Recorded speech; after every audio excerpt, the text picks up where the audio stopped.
Rachel Reeves is braced for soaring debt costs as borrowing surges back towards COVID levels. The Chancellor is considering applying VAT to more things we buy. At the moment, food in supermarkets, children's clothing and private health insurance are exempt. But with Reeves warned Britain's budget crisis is becoming desperate, she may be forced to slap the 20% tax on these essentials. But with food prices rising and inflation elsewhere ticking up, can Brits really take any more expense? Since April, Rachel Reeves has borrowed almost £100 billion, the highest amount since the first year of COVID in 2020, and the second most since records began. She's on track to miss her borrowing forecast by £10 billion this year, meaning taxes will have to rise to plug the black hole and remain within the Chancellor's fiscal rules. In September, Reeves borrowed more than £20 billion, which is the highest level in 5 years. Crucially, nearly half of that was just to pay debt interest. Britain is now getting into debt to pay its existing debts.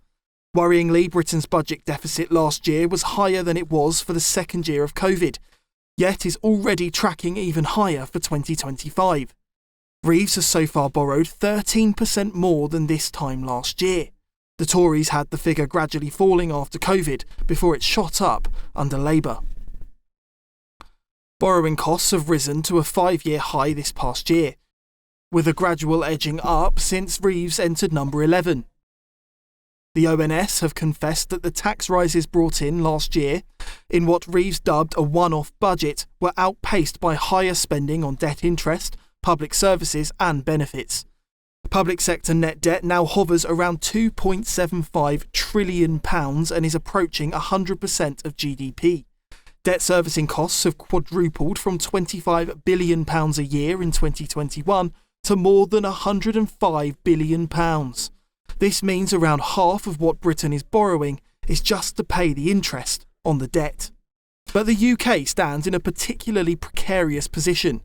Its borrowing costs are now the highest among rich Western countries. A quarter of our debt is linked to inflation more than any other nation. And our inflation rate is the highest in the G7, meaning we're paying more than anyone else to borrow.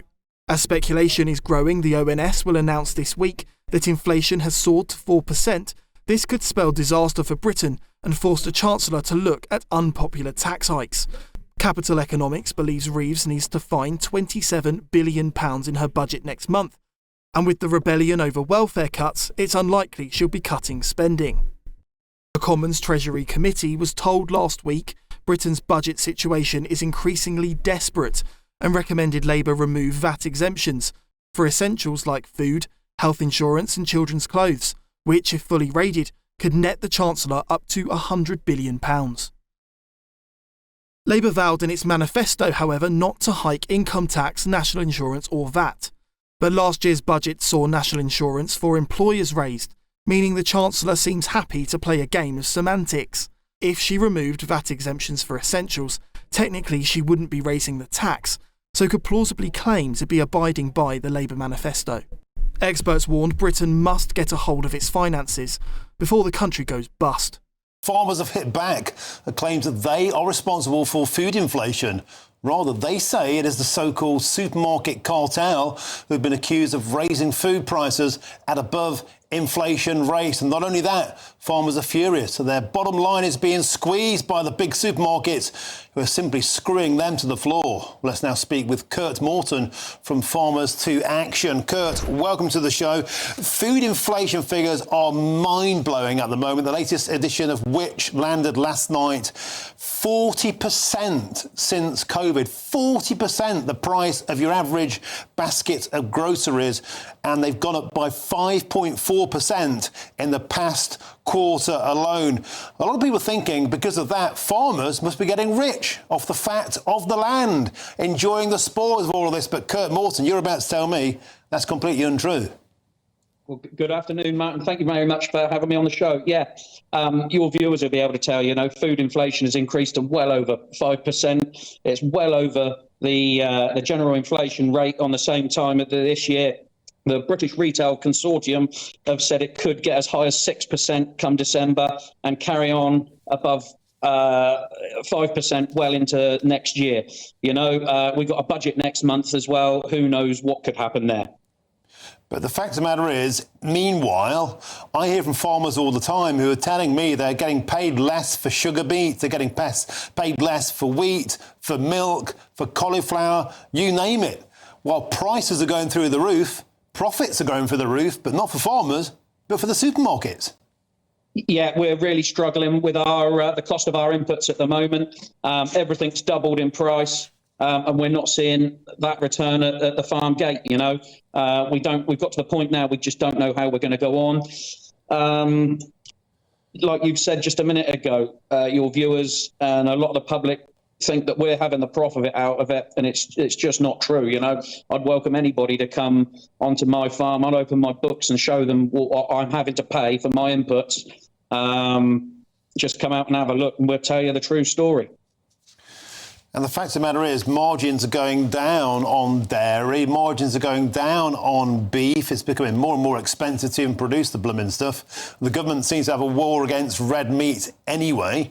Do you feel sometimes, particularly when you look at the inheritance tax raid that was brought in, and we heard this week, no signs to do a U-turn on that, Kurt, do you sometimes feel that the political class have some sort of vendetta against farmers? Definitely that. Going back to the milk prices we've seen over the last couple of weeks, there's been a 6 to 8p a litre drop for the dairies, yet it's gone up in the supermarkets. Going back to the IHT, I was up at the Labour Party conference in Liverpool a couple of weeks ago, talking to the delegates as we're going in, or trying to speak to the delegates, and they just look at the pavement, look at their shoes, look at the floor. They're just not interested in talking to the people in the countryside to start talking about the facts. And this £1 million on the IHT, it's just absolutely ridiculous. In 2 generations, there's not going to be any farms left in this country. Kurt Morton, what could be done about the big supermarkets? I mean, we've heard this perennial story now for years and years and years. Every time farmers go to renegotiate deals, they're getting smaller margins, and they're the only industry in the world, as I understand it, who don't even get to set the prices of what you sell. You're told the price of what you're allowed to sell your produce at, and that, of course, has to absorb all of your extra costs. Is it time, do you think, for a future government or a present government to actually sit down with the big supermarkets and say this has got to stop? Exactly that. We're price takers, not price makers, and it's been like that for many years now. So I can't remember the second part of your question there, Martin. Sorry, repeat that again. Well, the second part of the question is it time to sit down with Tesco, with Asda, with Morrison's, with all of them and say, this isn't fair. You're literally killing the golden goose that's laying the egg. And unless you start treating farmers with respect and paying them a fair wage, then the British farming industry is going to go off a cliff. Definitely that. I think we need a decent ombudsman to come in, and evaluate what's going on. These supermarkets' profits are going up year on year, and they're looking to go up next year as well. The public are noticing it. It's got to stop. And the thing about all of this, Kurt, that frustrates me is that if you say, well, the price of milk has to go up because we need to pay farmers more, it means that they'll just put the price up to consumers. So this grocery inflation will go even higher. What should happen is that the profit margin of the supermarkets should absorb the price increase. So you boys get a fair price, you get a fair crack of the whip, the consumer gets a fair price, and actually the big supermarkets start coughing up their fair share. Definitely that. And, we're also seeing shrinkflation in the supermarkets, aren't we? Smaller products for inflated prices as well. Yeah, I mean, I know all about that myself. Thank you very much. I just think, how many more times can we have this conversation about farming feeling the pinch through inheritance tax, through decreased margins before, how many people you speak to, Kurt Morton, are just throwing the towel in? A lot of people, this year in particular, you've only got to see through the auctioneers having machinery auctions, the farms for sale. People are feeling the pinch now, and it can't go on. You say, how many more times are we going to speak like this? It's not going to be much longer, I can promise you that. We can't stand it. Now, I know Farmers to Action you've been out and about protesting a lot earlier this year. Do you think as the budget comes through, we're going to see an increase in action on the streets, perhaps even something a bit fruitier, a bit more gilets jaunes, a bit more French-like potentially? Well, we've been lobbying with MPs. We thought they were listening to us. They've not actually been listening to us, and that was evident at the conference a few weeks ago. So, yeah, who knows? Things might start to step up a little bit now. I don't think we're like the French, are we, in many ways, but possibly we ought to be. But, yeah, things are going to start stepping up a little bit. Well, there we go. I mean, how many more times can the government sort of get these warnings before action is taken? Of course, nobody would ever like to be entirely like the French. Thank you, Kurt Morton. Nick Dunning, GB News.